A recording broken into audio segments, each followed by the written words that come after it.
이것이 행복이라오.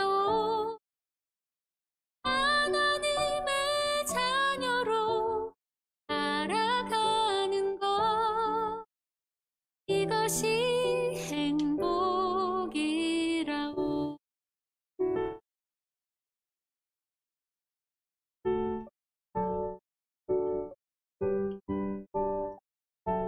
종료주일은 예수님이 예루살렘에 최후로 입성하시는 날을 기념하는 것인데, 성경적으로 이 입성은 승리의 입성이라고 부릅니다. 그런데 이 승리의 입성이라고 부르기에는 좀 민망합니다.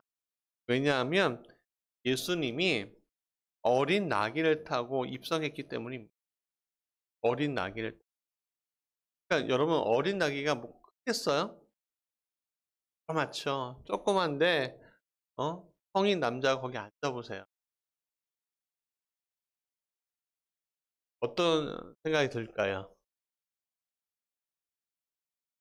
여러분, 왕의 입성이라고 한다면 멋진 백마를 타고 가마를 타고 오는, 그래서 모든 시민들이 축하하는 그런 모습으로 우리는 생각하들이 뒤에가 일반적으로 생각하는 승리의 입성입니다. 예, 개선한다고 하죠. 물론 군중들은 환호합니다. 종려나무 가지를 들어서 환영하고 자신의 겉옷을 바닥에 깔아놓으면서 환영합니다. 이것이 그 당시 유대인들에게, 왕에게 자신들이 할 수 있는 최고의 일이었습니다. 그러나 아무리 그렇다고 하더라도 초라하고 그렇게 초라할 수 없어 보이는 거예요. 여러분, 아까 전에 우리 성경 말씀 맨 끝에 뭐라고 되어 있습니까? 바리새인들이 뭐라고 해요? 에? 뭐라고요? 한번 읽어보세요.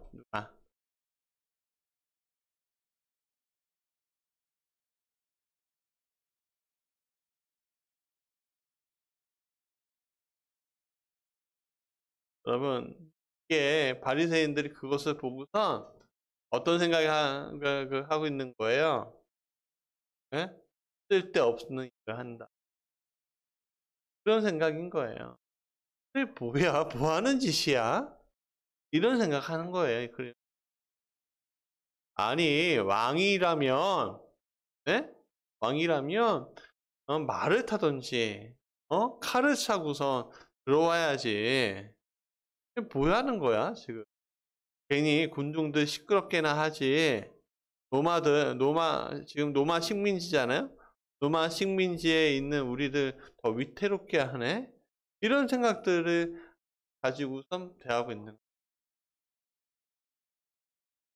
그러나 세상의 왕이라면 이 바리새인들이 원하는 방향 쪽으로 했을 겁니다. 백마를 타고 오든지 가마를 타고 오든지 칼을 차고 오든지 그랬을 겁니다. 그러나 예수님은 그렇지 않습니다. 그런 선택을 하지 않아요. 초라해도 그렇게 초라할 수 없는 그 이들을 예수님은 선택하셨습니다. 제자들도 왜 예수님이 저렇게 오시지 하는 것을 이해하지 못했지만 나중에 이해했다고 하잖아요. 근데 예수님은 그렇게 오셨습니다. 그렇다면 그 이유는 무엇일까? 첫 번째, 같이 읽어볼까요? 시작. 완전한 말씀이 실현을 위해서입니다. 라는 겁니다. 예수님이 오시기 500년 전에 스가랴 선지자는 이렇게 예언합니다. 스가랴 9장 9절 같이 읽어보시죠. 시작. 시온에 따라 크게 기뻐할지어다. 예루살렘에 따라 즐거이 부를지어다. 보라, 내 왕이 내게 임하시리니 그는 공의로우시며 구원을 베푸시며 겸손하셔서 나귀를 타시나니 나귀의 작은 곧 새끼의 나귀니라. 여러분, 시온에 따른 예루살렘 주민들, 이스라엘을 뜻하는 별명입니다. 딸이라는 여성 명사는 그 당시 예루살렘, 이스라엘 처지를 또한 알려주죠. 연약하고 보잘것없고 힘이 없고 항상 굴복당하고 때론 팔려가거나 하는 존재로서의 이스라엘을 스가랴 선지자는 그러한 위기 상황에서 영적 육적으로 고통당하고 있는 이스라엘을 바라보면서 언젠가 너희에게 예언된 메시아가 올 것임을 보여주고 있는 겁니다. 예수님의 이러한 입성은 말씀의 실현을 이야기해주고 그 증거를 나타내주고 있는 거예요. 오늘 우리가 생각해보면 복음서를 잘 생각해보세요. 예수님은 태어나는 그 순간서부터 돌아가시고 부활하는 그 순간까지 구약 선지자의 예언들이 하나도 어김이 있었는지, 여러분, 구약 선지자들의 예언들이 그대로 다 이루어졌어요. 예수님이 그것을 다 취하셨어요. 일부러라도 취하셨어요. 왠지 아십니까?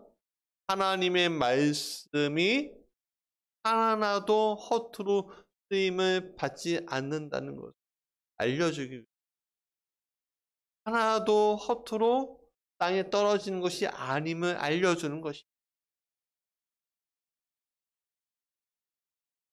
예수님은 세상적인 기준으로 이 땅에 오신 것이 아니라 스가랴의 예언의 말씀을 통해서 자신이 예언된 메시아임을 보여주고 있는 예수님의 이러한 입성은 말씀의 실현을 이야기해주고 증거해주고 오늘 우리는 하나님이 우리를 향하신 목적으로 살기보다는 더 다른 것에 신경 쓰는 사는 것을 그래서 내가 이 세상 가운데 승리해야지 라고 생각하는 게 내가 이 세상 가운데 다른 사람들보다 성공하는 것에 초점을 맞추고 살아가고 있습니다.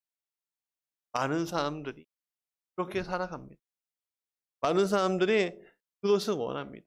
오늘 지금의 것들은 만족하지 못해요.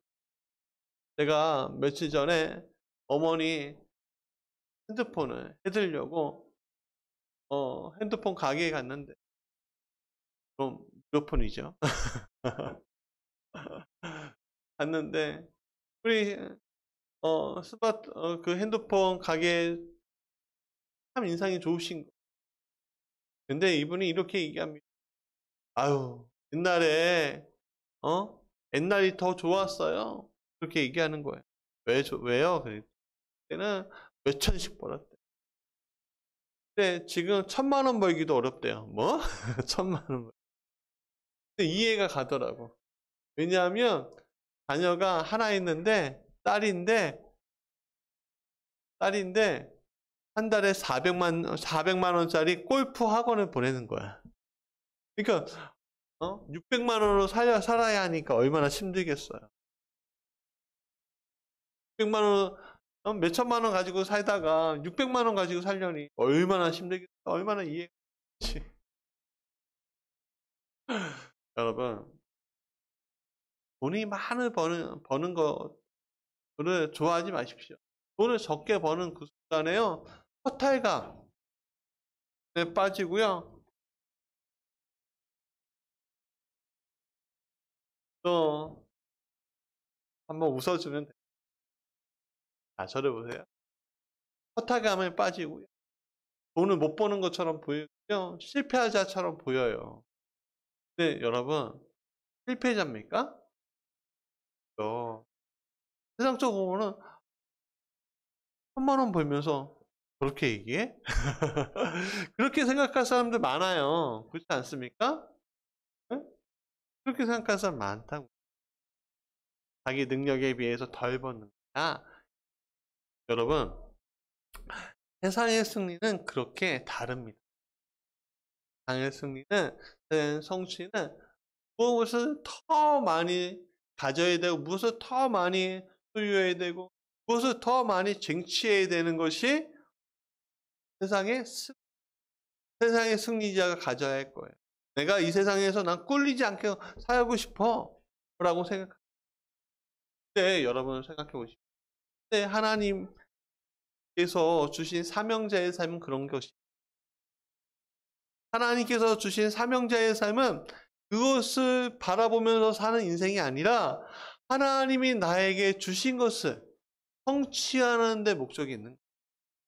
여러분, 제가 목사예요. 그런데 여러분, 제가 돈 벌려고 막 고민하면서 돈 벌려고 막 생각하면서 살면서 목회를 한다고 생각해요. 성도보다 돈이 최고야라고 생각해요.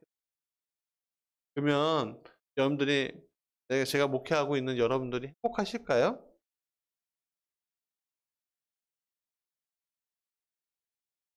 삼형제의 삶은 하나님의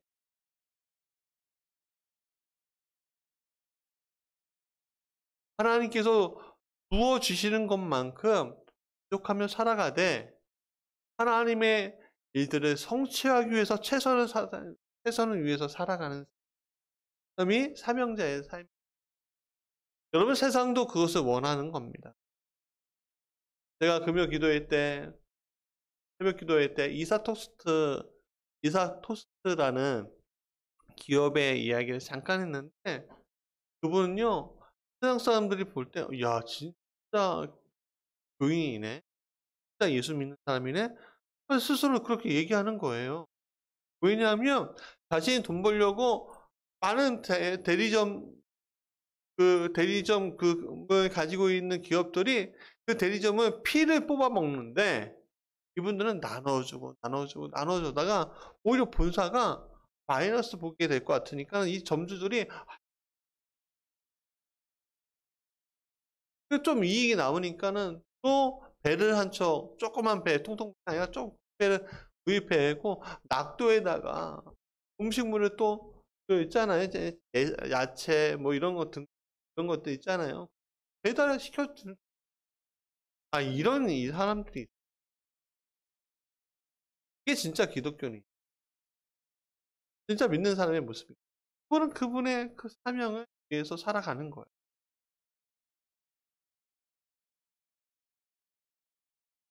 더 많은 것을 돋보이고자 할 필요가 뭐가 있어요? 여러분, 하나님이 온전히 나타나야 하는 그 순간에 내가 아닌 다른 것들이 나타나서 하나님 대신하는 일들을 얼마나 우리 주변에 많이 일어나는지 모르겠어요. 말씀이 내 안에서 이루어지는 것이 기뻐야 하는데 말씀이 내 안에서 이루어질까 봐 걱정하는 인생으로 사는 인생. 왜냐하면 말씀은요, 너희가 성공하라고 하지 않아요. 말씀은 너희가 하나님 뜻을 나타내라고 하지. 하나님의 뜻을 성취하라고 하지. 너희가 성공 후에 너희 하나님을 이용해라고 하지 않는단 말이에요. 그러니까 하나님께 영광을 돌리는 삶은요, 하나님의 말씀을 성취하는 삶이에요. 성공하는 삶이 아니라 인생은.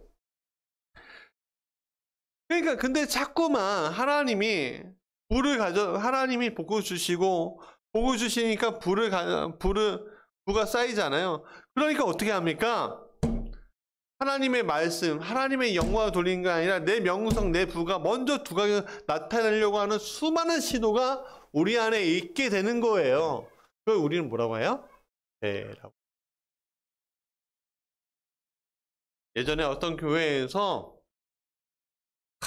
큰 대형 교회에서 회습하는데 아버지 목사님이 아들 목사님에게 위임한다고 글쎄 자신이 타는 비싼 외제 승용차 키를 빌려주는 거예요. 그것도 강대상에서. 안수가 아니라 안수도 해줬지만 물려주는 거예요. 그것을 보면서 야, 이거 뭐야? 뭐 하는 거야 지금? 그런 생각이 들더라고요. 야, 이거 정상이 아니구나. 여러분, 물질 뭐 이런 것들이 아니라 물려주려면 고난을 물려주는 거예요. 낮아지는 건 물려주는 거예요.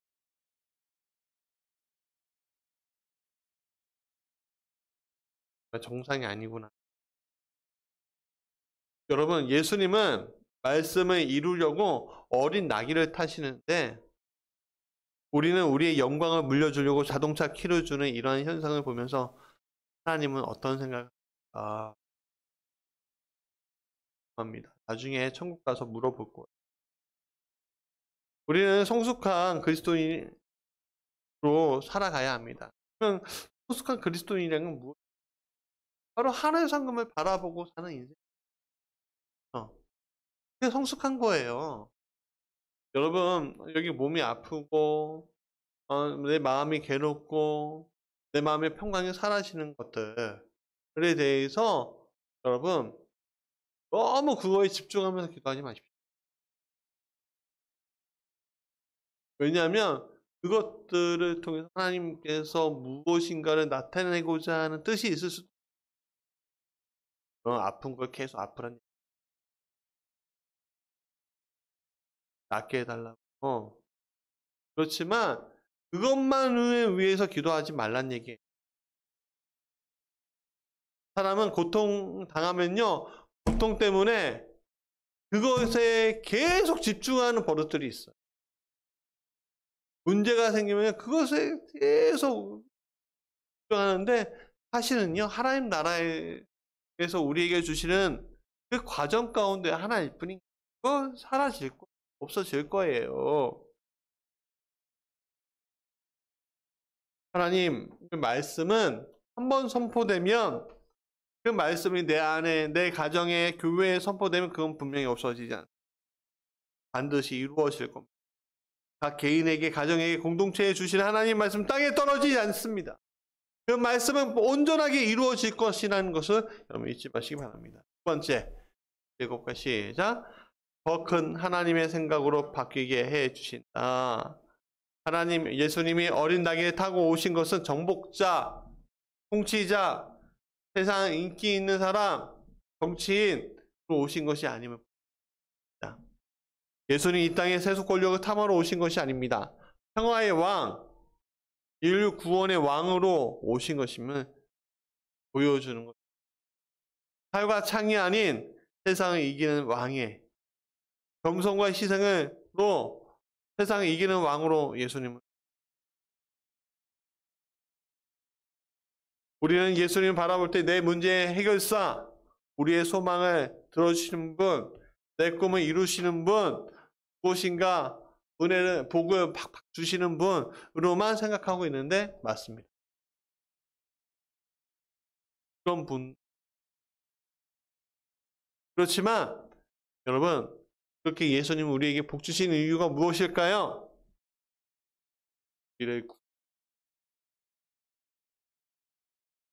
우리가 그 복을 너무 물질에만, 내가 이 세상에 큰 힘을 얻는 데만 집중하고 있으면 안 된다는 얘기예요. 복은 너무 다양해요. 여러분, 고난당하는 것도 복이에요. 왠지 아십니까? 하나님을 알게 하시니.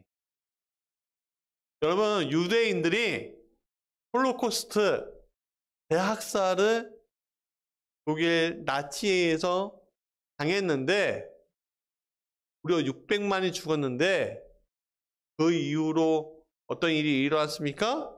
나치가 패망하면서 그들이 나라를 세우죠. 그들이 나라를 세운단 말이에요. 여러분, 오늘 고난을 세우는 것은 더 큰 하나님의 역사하시려고 하는 그 길 가운데 있는 것임을 잊지 마십시오.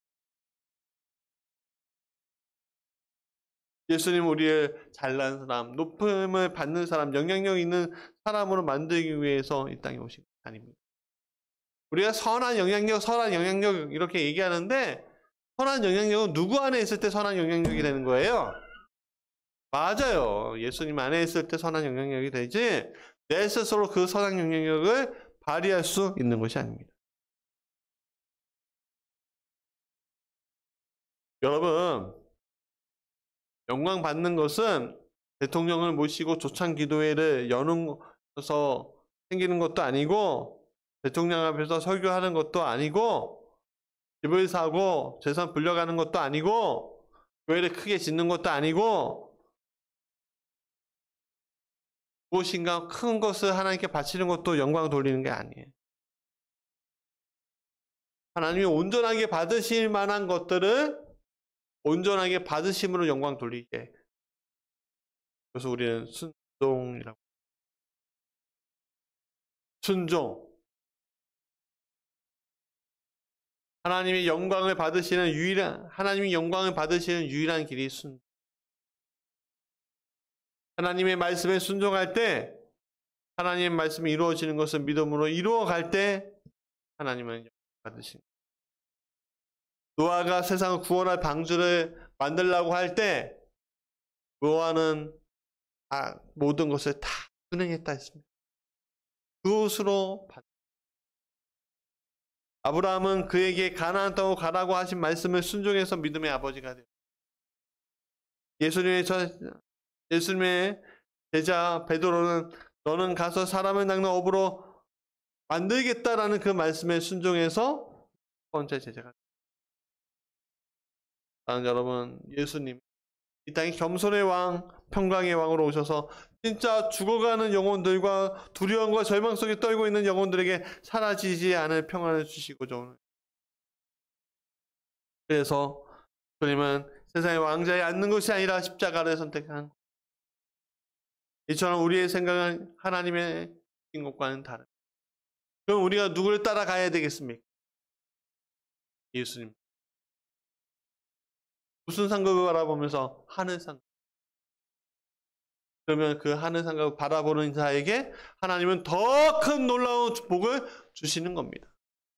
12명의 정탐꾼이 출애굽해고 12명의 정탐꾼이 가나안 땅에 들어가고 10명은 이렇게 얘기합니다. 야, 저들을 보니까 우리가 메뚜기 같아요. 저들에게 우리가 도저히 이길 수 없어. 그러나 2명의 정탐꾼 갈렙과 여호수아는 말합니다. 저들은 하나님이 주신 답입니다. 믿음으로 가지 않는 인생은 40년 동안 믿음으로 순종하는 인생, 길로 가는 인생이 됩니다. 지금 비록 어렵고 힘든 선택을 해야 돼요. 그러나 어렵고 힘든 선택이라고 할지라도 그 길을 가십시오. 하나님께 세 번째 같이 읽어봅니다. 주님은 고통과 고난받는 자들을 위로해 주신다. 주님의 예루살렘 일성은 수많은 사람들의 주목을 받았죠. 예수를 모르는 이들에게 예수님의 존재를 각인시키는 일을. 비록 그들이 5일 후에 돌 던지고 비난하고 욕하고 채찍질 가할지라도 주님은 그들이 가지고 있는 근본적인 고통과 고난에 또 위로. 그래서 예수님은 요한복음 12장 24절 같이 읽어볼까요? 시작. 내가 진실로 진실로 너희에게 이르노니 한 알의 밀이 땅에 떨어져 죽지 아니하면 한 알 그대로 있고 많은 열매를 맺느니라 라고 말씀하신 겁니다. 주님은 이스라엘에게 오셨습니다.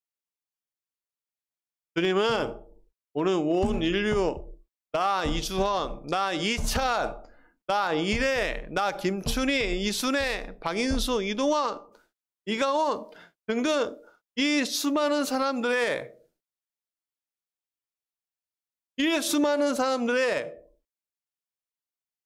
고난과 고통의 그 현장에 들어와서 승리왕으로 입성하려고 하고 계십니다. 그들의 눈물과 고통을 닦아주시고 그 현장에서 떨어지지 않으시려고.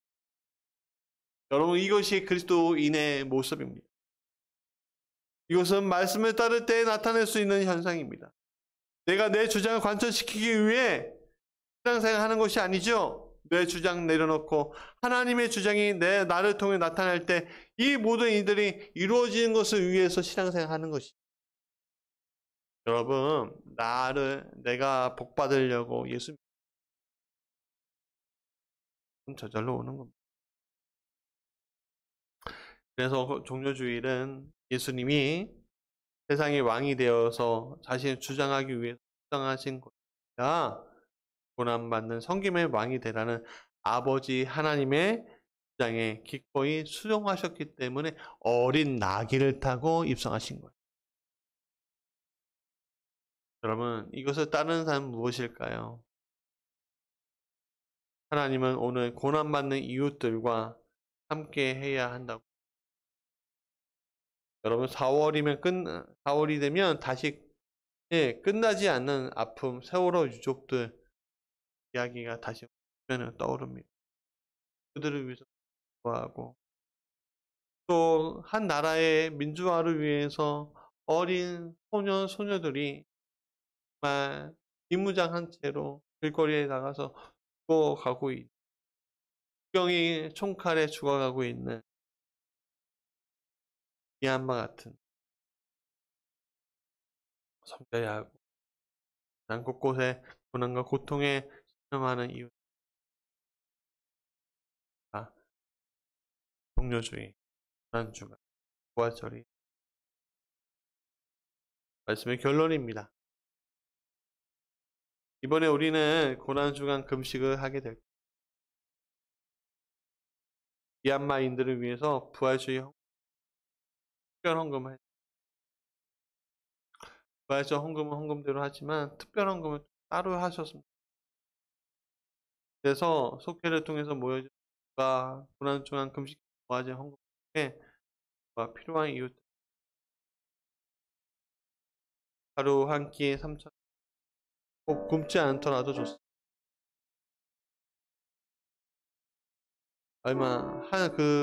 고난주간 동안 와서 우리 어린 친구들서부터 와서 부활절 고난당하는 자를 위한 헌금 하나님